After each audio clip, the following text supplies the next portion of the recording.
So, good morning everybody. I'm Vehicular from University of Calabria. I'm very glad to be here to attend this workshop and to see again my friends from Ostrava that they visited us, and after I think that they will talk about their experience in South Italy. So it has been a pleasure to have them there and a pleasure to be here today. Okay, thank you very much. And I'm going to present to you my contribution to this workshop. And as Miralem said before, it is based on an overview, a deep overview on vehicular networking. That is to say, when we use vehicles to carry information in an ad hoc network. Okay? This is the structure of this of my presentation. First of all, I will give you just some definitions about infrastructure and ad hoc networking. Then I will introduce the vehicular ad hoc networks with different standards from the physical layer until the routing layer, network layer.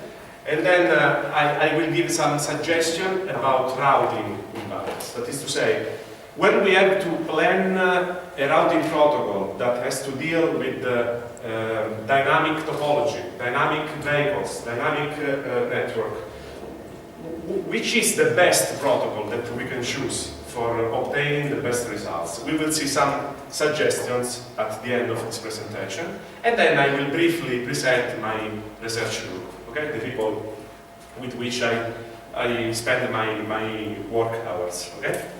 So, all of us, we know that in an infrastructure network, if two nodes need to communicate, they have to refer to a centralized node. Okay? It's impossible in an infrastructure network to have two nodes that can communicate directly. Okay? So, this is the basic definition, and the devices on the network all communicate through a single access point. So, we need a central access point, okay? And all the nodes that want to communicate with the destination node have to refer to the infrastructure centralized node. Nowadays, there are many examples of infrastructure network. That is to say, the Wi-Fi networks that we use every day in our offices or in our houses. Okay? WiMAX, for example. And the infrastructure networking introduces many advantages, typical of wireless communication, like mobility, flexibility, and in some cases, like the Wi-Fi, low costs to realize the network. But we have to consider, in this kind of networks, also some disadvantages. That is to say, the receiver power decreases in function of distance, but the main problem that we experience every day in, for example, also cellular communication, the handover management. That is to say, when a node that starts its communication into a coverage area moves to another coverage area, there is a probability that the call can be dropped, okay? Because it can find scarce resources in the new access point. So the handover management is a massive problem that is present in infrastructure networks. On the opposite side, the ad hoc networking paradigm do not consider any centralized node, but each node can communicate directly with another node only if and only if the two nodes are under coverage. If a node wants to communicate with a remote node that is not under coverage, then the routing operation that Miralem talked before has to be carried out. So, differently from the previous approach, the infrastructure one, there is no the problem of handover management here. Okay, nodes can communicate among each one if under coverage. So we can say that the nodes are peer-to-peer nodes, peer nodes. Okay, but we have to provide a particular routing protocol because we need that the information can flow from, for example, this one to a destination. Okay, so we have to introduce routing protocols that is not mandatory in infrastructure networks. Okay. So vehicular networks have born as an extension of the ad hoc paradigm to vehicles. Okay? That is to say, a VANET network is an ad hoc network, mobile ad hoc networks, VANET, as Milan said before, but in which all the nodes are, most of the nodes are vehicles. Okay? So the level of mobility is strictly related to vehicles. Okay? And in particular, the first proposals of vehicular ad hoc networks have been at the end of 90s, when these companies like IBM and Delphi proposed some prototypal networks based on vehicles. And the most important organization that manages the standardization of one of the most important is the C2C, car-to-car communication consortium. And nowadays it is composed of different brands, different manufacturers of car.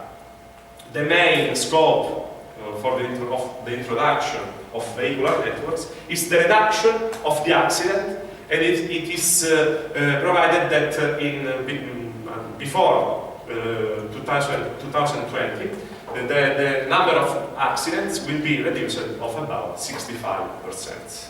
Okay? This is the main scope. What are the main aspects, the main characteristics of VANETs? First of all, we have dynamic topology. If we consider that nodes are represented by vehicles, the topology of the networks is highly varying during time. So we have to deal with frequent topology changes. Differently from VANETs, in VANETs the mobility models are more realistic, because in VANET we have to consider real roads, real segments of roads, not synthetical mobility models. In general, we don't care about energy issues, because we can think that the vehicle can supply the power and the energy for all the devices. And we can exploit the presence of localization functionalities like GPS or Galileo. That is to say, we have also indications about the positions of the node. Okay? These are the main characteristics. And these one are only some of the main brands of the manufacturers that works to the C2C consortium, in order to carry on the standardization of vehicular networks. This is the desired scenario. Vehicular networks have born to reach these results. We have different vehicles with their own capability of communicating with other ones, but not only peer-to-peer, node-to-node, but also with they are called roadside units. That are some devices that are placed on, for example, traffic lights or light poles. Okay, and these devices needs the vehicle-to-vehicle communication in order to connect the vehicles to the backbone of the networks. Okay, so in the future we can see these devices placed on, for example, traffic lights, and able to give the broadband access to all the vehicles. I think that at the moment, only in the United States, there is a working prototype testbed of this kind of approach. But the process of standardization is really fast. Okay? In the near future, we can see this manufacturer integrating all the devices inside the car. Other scopes of VANETs, for example, are road security, to avoid accidents. Okay, for example, realize a distributed implementation, like to say peer-to-peer approach, enhancing the comfort and infotainment of vehicles. Smart traffic management, for example. How many times we see on the road an emergency vehicle that needs to go faster to reach a particular place? Okay? With the platooning future of VANETs, the emergency vehicle can signal its arrival on the road, and all the vehicles can put on the right side, for example, in order to leave enough space to let the emergency vehicle go on faster. Okay? And another reason of deployment of VANETs is the reduction of consumption and emissions, toxic emissions. Okay? This is the, as I said before, the final challenges. That is to say, with VANETs, the main scope is, one of the main scope is to distribute a wideband among vehicles, enhancing the quality of service and the quality of experience of users. And the main reason, as said before, enhancing the quality of physical security. That is to say, we can use, for example, if an accident occurs, we can use the roadside unit placed on the side of the road to signal to the approaching vehicles that an accident has occurred. This is a typical application. There is a huge amount of literature about this kind of issues. Okay, so, and these are some prototypes of devices. We can see some antennas of roadside units. I think that these devices are produced by a Arada company, and these are prototypes of onboard unit. The onboard unit is the device that is placed in a car. Okay, so it has a central unit with some antennas, and the roadside unit, as I said before, are placed on the board, on the sides of the streets, or on the traffic lights or light poles. Okay. The standardization process of vehicular networking has taken a long time, since the end of the 90s, the first years of 2000. And the two main protocols that defines all the parameters, the functional parameters of vehicular networks are the SRC, dedicated short-range communication standard, and the wireless access for vehicular environment, called also IEEE 802.11p. Okay? These are the two main standards. The first one defines some parameters, the parameters of the physical layer, like modulation, coding rates, forward error correction schemes, and so on. But the wave protocol defines all the functionalities of the ISO-OSI protocol layers. Okay? So these are the two main protocols that have been proposed in the last years. The first standard, so the SRC, defines the physical, the physical parameters. In particular, defines some subdivision in channels. So, vehicular networking function is based on a multi-channel future. That is to say, we have a central channel for protocol, for communication, for signaling, okay, where the overhead approaches when we implement some routing protocols. And we have also some additional channels. The total number is 6, but they can arrive to 12 if we half the bandwidth available. Okay? But the standard provides 6 channels where the information, the real information, can be sent. Okay, so the carrier frequency is around near 6 gigahertz. Okay, and these are the other physical parameters that are used in 11p standard. Okay, and they are very similar to the wireless LAN 11A values. Okay, they have been inherited from the 11A standard. Okay, as I said before, the wave protocol, that's the second most important standard provided for vehicular networkings, define all the operation that we need to exploit the DSRC band. Okay, these are the main functions of the main scopes of the wave protocol, and it has been standardized by different IEEE standards. Okay, all these IEEE standards defines the family of the wave protocol. Okay, Okay, let's see some of the main issues in vehicular networking, starting from the physical layer, and then I will arrive to the main concept regarding the network layer. As all the wireless communication, also in this kind of environments, we can suffer some degradation due to the propagation phenomena. In particular, in vehicular network, the shadowing effect, but the Doppler frequency shift is one of the major contribution in service degradation. And this family of standard provides some, some forward error correction schemes in order to alleviate the effects of Doppler shift that we know that is the effect when two nodes are moving. There is some speed difference among two nodes, and the carrier frequency is shifted among some thresholds.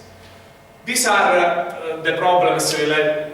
This slide illustrates some of the problems related to the medium access control, so some link layer issues. That is to say, we have 7 channels. One of these is used for control operation, but the other 6 channels are shared among vehicles. So we need to coordinate the access of the vehicles on the medium, on the channel, in order to avoid collisions. Also, in this case, the standard, the 11P standard for VANETs, for vehicular networking, inherits some aspect for the previous standard, in particular 11E, that is to say the enhanced distributed channel access that serves to implement the CSMA-CA collision avoidance approach. Okay? In this way, the collisions are avoided. Each node that needs to transmit information in the network has to sense the carrier frequency, and only if the carrier frequency is free, it can send the information on the channel. As for the previous standard of 11 families, also in this case, the quality of service has been provided. In particular, for each channel, we have the control channel and 6 service channels. So this structure is multiplied per 6 times. Okay? We provide some priority queues. These priority queues are important to give the opportunity to the users of vehicular network to send some priority traffic. Okay? So we have different queues, and there will be a classifier, okay, in order to enqueue the packets on the right queue. Okay, this is the classical sensing approach. If the sender wants to send some data on the channel, he has to ask to the receiver, are you able to receive my signal? We remember that the communication occurs hop by hop, okay? Among each couple of nodes in the network. So the sender will ask the receiver, hey, are you free? Can I request to send it means, are you free to, are you able to receive my signal? Okay, then if the receiver is free, is not busy, it will answer with a clear to send packet, and then the communication can go on. Okay, can be carried on. Okay, other reasons, other sources of degradation in vehicular network derives from the high grade of mobility. If we model a vehicular network as classically made by a graph, since nodes are following the roads, we will observe continuously some link disruption and link creation, as I told before, as I asked before. So we have to face this issue in a proper way. So when we need to implement a routing protocol, we have to take into account that there is a high probability that all the links may create and destruct frequently. Okay, so this is one of the one of the reasons for routing degradations in VANETs. Okay? So when we choose a routing protocol, we have to deal with this huge impact on vehicular networks. As I told you before, the Doppler shift is another cause of degradation, and also the mobility modeling is very important. When we implement a simulator, for example in NS2 or NS3 or OMNET or VANETs or Sumo, whatever, but Sumo it's related more on mobility, we need to consider real patterns of nodes, not artificial ones, because we have to obtain real results and not only simulated results. So the mobility modeling is very important in our studies to be taken into account when we want to describe the evolutions of, for example, vehicular networks. Of course, mobility modeling is highly influenced by congestion, okay, by traffic lights management, okay, by accident events. So we have to take into account all of these aspects when we want to plan a simulation, a real and effective simulation campaign. So, the main question in vehicular networking is, what kind of routing protocol do we need to face all these issues? The answer is, it depends. Okay? We don't have a principal routing protocol that performs better in vehicular networks. It depends. On what depends? On the environment that we are considering. For example, if nodes are continuously moving, in general, this concept is general, not only related to VANET. If nodes are highly varying, the position of the nodes is highly varying into time, we cannot use, as Milan said before, for example, topology-based algorithms, because topology-based algorithms need a huge amount of space to store this kind of information. These are the distance vector or routing table, but in general, when the network is highly varying, we cannot use this kind of approach because the signaling inside the network will be very high. So, the answer to the question is, what kind of routing protocol we can use for vehicular networks? The answer is, as I said before, it depends.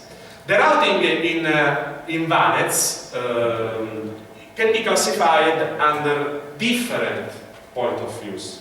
Okay? So, for example, we can classify the routing on the basis of the environment that we are considering. For example, the types of communication, the architecture of the considered network, or the applications that we need. If we need, for example, to send, real-time information about traffic, about accident, if we want to broadcast the event of the traffic that has occurred recently, we cannot tolerate latency of the routing protocol. Okay, so we have to choose among different routing proactive, reactive, hybrid, as Miro said before, adaptive, context-aware, geographical, and there are, in the next slide I will show the huge amount of routing protocols that have been proposed in the table. We have to choose the right protocol in order to have low latency. That is to say, table-driven, topology-based routing protocol are not suitable when we have to deal with real-time applications. In this sense, for example, we can use geographical routing. Because geographical routing is based on the GPS coordinates of the node. So each node does not need to store the information of the routing table or the position of the nodes. So, the first classification of the routing protocol that we can make is, for example, topology-based.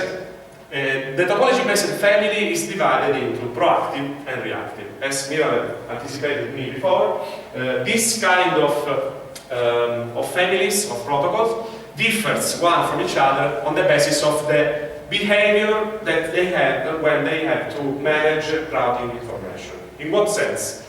Reactive protocols, for example, called also on-demand protocol, create overhead in the network only if they had to send information. Okay? This is the main reason why the latency is high, but the overhead is lower than proactive ones.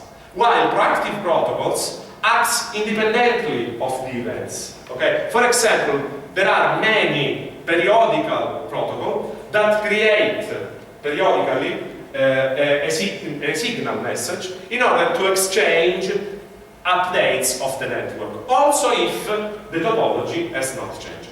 Okay? So the main difference is this one. The other family is the location-based, called also geographical routing protocols. In this case, we don't need to store geographical information about we don't need to store topology-based information, that is to say routing table and so on. But we need only the coordinates of the nodes. So this family of protocols presents no path discovery mechanism, because I know the place where the information has to arrive. So I know the direction to which I need to send the information.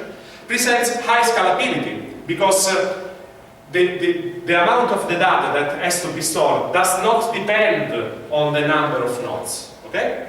And the disadvantage is that they need some positioning algorithms. And in many cases, the GPS, we know that introduces some positioning errors. Okay? So, also in this case, some little disadvantages for the routing. These are some of the unicast and broadcast protocols. Okay? You can see, I don't know if you can read the name, the acronyms, but there is a huge, this is only one part of the routing protocols, the unicast routing protocols, that they are the most used protocol, okay? That we need, that we can find, in the literature. There is a huge amount of studies. Each one presents advantages and disadvantages, okay?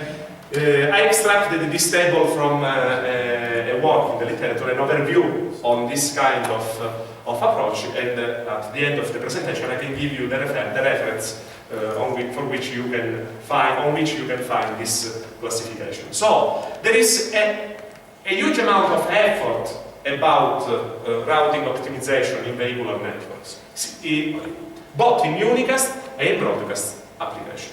Okay? So the answer to the question, what kind of routing do we need in VANETs, it's a very hard decision, because it depends on the main characteristics of the nodes that are moving inside the network. Or if, for example, we are considering a urban center that is a dense scenario, or if we are considering a suburban or rural environment that is a less dense environment. Okay? So it depends on the considered environment. Okay, so when we design a routing protocol for vehicular networking, the performance that we obtain, this is the same concept that we already know now. The performance depends drastically on mobility node, the grade of mobility, the density of vehicular nodes, and other several factors such as driving environment. So the first phase, when we have to simulate some environment in our NS2 simulator, NS3 or OPNet, and so on, we have to consider which kind of particular environment we want to consider. Okay? We cannot find the best protocol that performs optimally, in an optimal way, for every kind, for every scenario. But we have to reflect and consider all the advantages and disadvantages of different proposal schemes. Okay? This is the general approach. Then, for example, we can implement a particular solution. For example, in some of my previous works about vehicular communication, we want to, given a couple of nodes, okay, and given an active communication on this kind of link, we want to reduce the interference level. So we designed a cross-layer approach in order to, since we have 7 channels, it's better to say that we have 6 channels, because the central one is the control channel we cannot use. We can choose among the first, the second, the third, the fourth, the fifth, and sixth. Okay. But if we want to optimize, for example, the interference level among 2 nodes, we can check which is the RSSI value, the signal strength intensity value, okay, on each channel, and then we temporarily assign to this communication, for example, channel 1. I'm making only an example. Periodically, we can refresh this kind of check. So we can check again this issue in order to see if there is another channel that has got a better performance in terms of RSSI.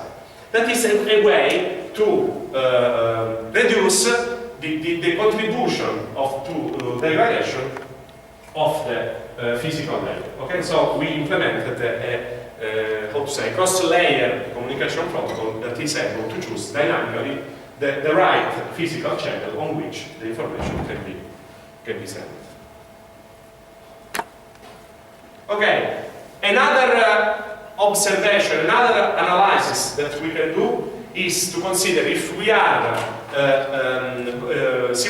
considering a dense scenario or a sparse scenario.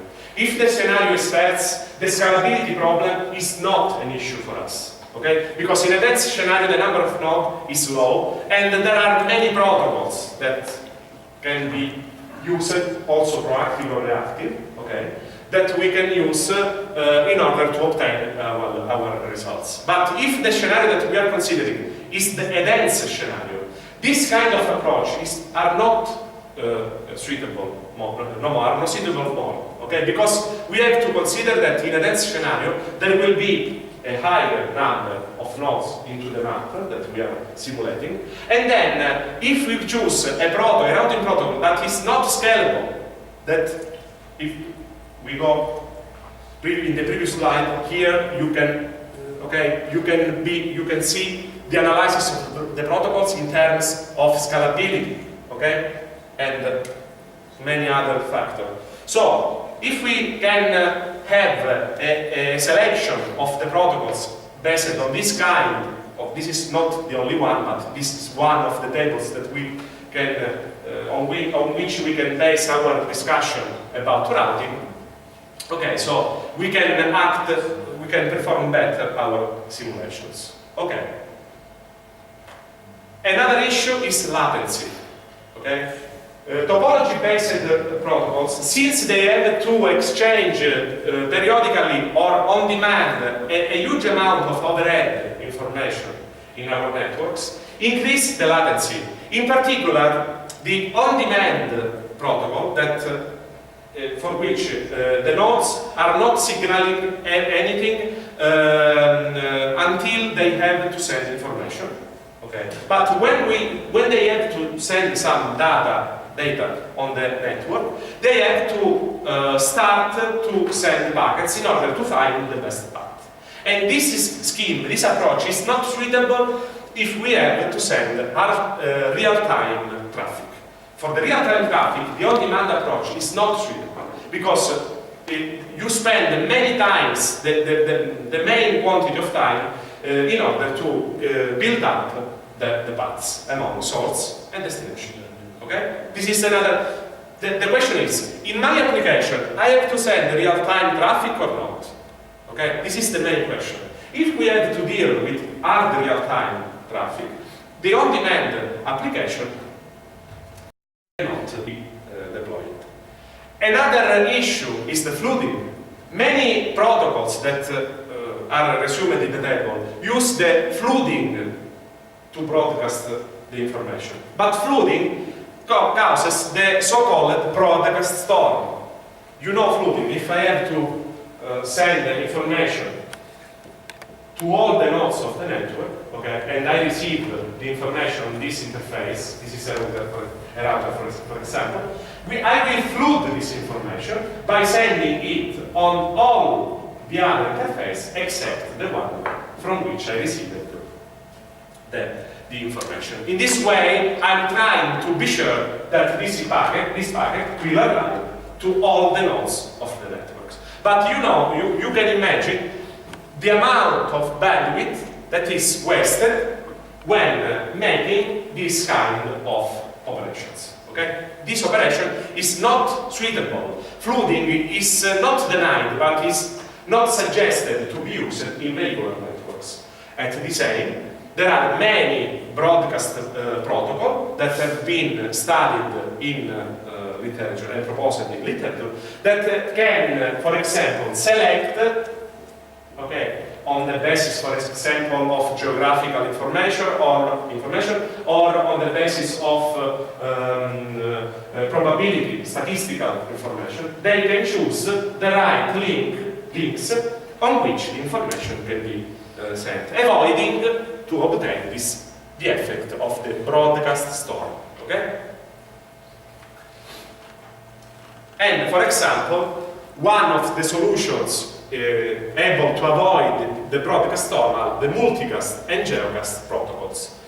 How do they work? In the multicast case, we can define in green one some group of nodes that are interested at the same information. So, if these are the green destinations, I will not use a unicast communication by replying the same information 3 times on this link, wasting a huge amount of bandwidth, but I will send once the information on this link, once the information on this link, and then the information can be, like to say, multiplied at the final stage. Okay? In this way, I can save resources in the intermediate links. The other approach is the geocast one, but the geocast one is based on geographical classifications of the nodes. So, if I want to communicate only with European nodes, for example, I can send information only there, but it is another kind of, another field of research. Okay? I want to give you only the main concept about the existence of this kind of approaches. Okay, so as I said before, in this slide I resumed the main advantages and disadvantages of proactive and reactive, and in general we can say that topology-based protocols that do not scale well for a generic environment. So topology-based, proactive and reactive, are not scalable if we consider a vehicular environment.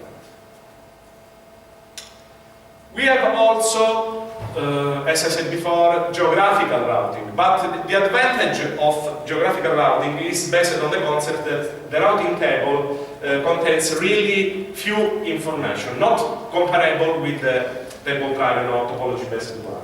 But the main issue, the main problem in GPS services, we know that is the error in the evaluation of the position. But if we can tolerate some, for example, errors that arrives at 1 meter, or we can use the differential GPS that enhances the performance of the GPS, we can use quietly the geographical routing. Okay? So the problem in geographical routing, like GPSR protocol, we have to know exactly what is the position of the nodes, and then we can obtain better results. Okay, another kind of there is still an evolution of the concept of routing in vehicular networks, okay, or in VANET in general. Okay, there is now the DTN paradigm, that is to say the store and forward. If I have an information that needs to be sent towards a destination, I can use the DTN paradigm, okay? That is to say, I send the information. When you can, not immediately, but when you can, please send this information to a destination, okay? That is the store and forward. I can send you the information, but when you can or you have time to send it to destination, please send it, okay? We are not interested in the delay, okay? Delay tolerant, it means that we are not interested in the delay, okay? So we can use this approach, or for example, the clustering one is also important, okay? We can subdivide the topology into cluster. If we, for example, we can classify the group of nodes on the basis of some content, okay? For example, this cluster of nodes is interested in security messages. This cluster of nodes is interested in the gaming information, and so on. Then we can route, if the information regards, for example, security issues, we can route the information only to the cluster, only to a particular cluster. And then we can, for example, use some unconventional approaches. For example, we are working on a new approach for reducing the CO2 emissions in vehicular networks based on this concept. If we have that this link is congested, the link is characterized by a maximum number of vehicles that can be supported, okay, let's call it K, okay, and we have some roads that bring the traffic, the cars, the vehicles on this link, okay. If the protocol is able to recognize that the number of vehicles is more than K, then we apply some statistical analysis to cut temporarily the traffic arriving from one of these sources. But we need an unconventional approach in order to evaluate which is the link with the higher probability of inserting vehicles in this.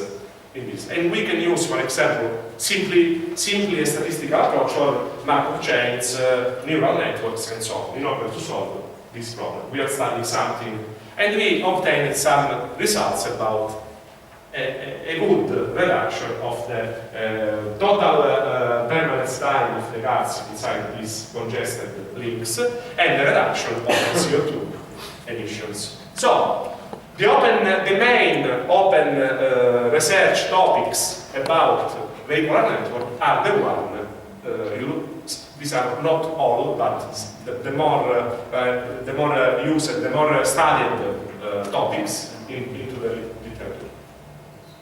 Okay, these are especially the open issues that we are considering in our research.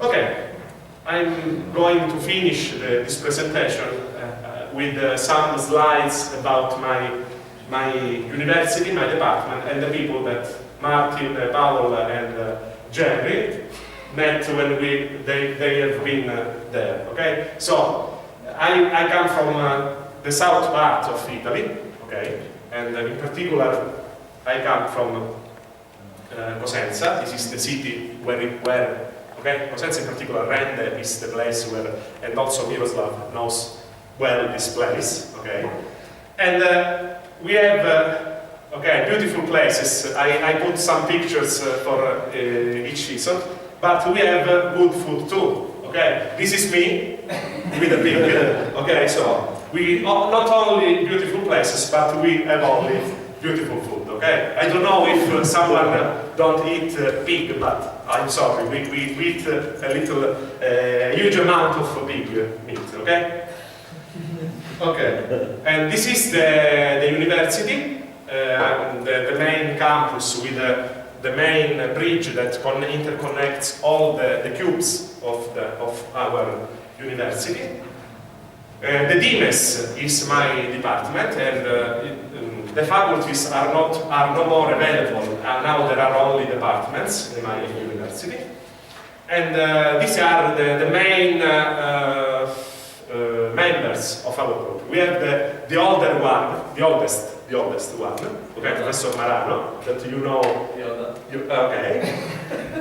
Then we have Floriano, that he's now assistant professor, as me. And then we have many PhD students, okay.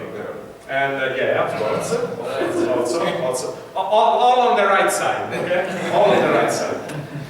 Okay, and these are the main research topics of my group. So if you are interested in some of this kind of problems, you can talk with me and I can interconnect you with the right people, okay? Who are studying some problems about these topics, okay? So I think that these are my contacts, okay? The email, the website, and the office number. And thank you for your email.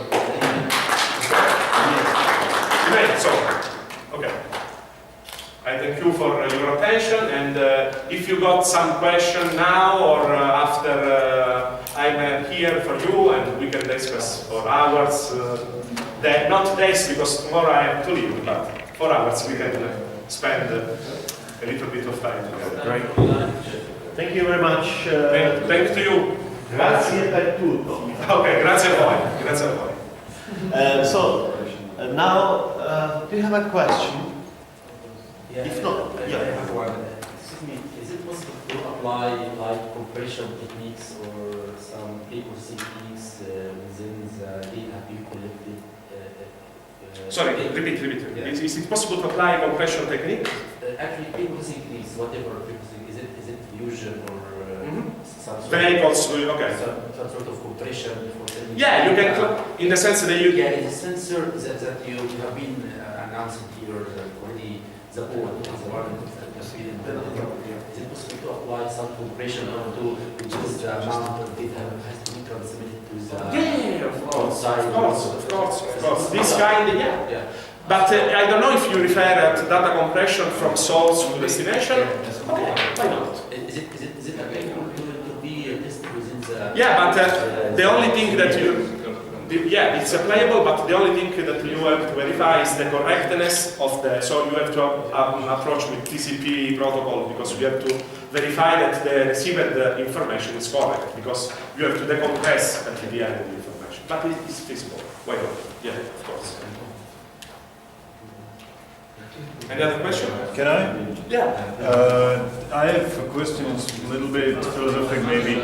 I see similar system, but built on the optical communication in the vehicles. It's better to use radio or optical, because you need to put something new in the car, but light is already in the car. Yeah, light, but I know that you are referring to visible light communication, yeah, VLC. But in VLC, the problem is that the data rates are not so high, because, for example, you can use the lights of the vehicle, that is the front light or the red backlight, to send some intermittent information. Modulation, yet, but the main problem is that it depends. If you have to transmit a huge amount of data, you cannot use it, because the data rate is very limited. Okay. It's okay. The only issue is that. Yes. Thank you. Thank you. So, no other question?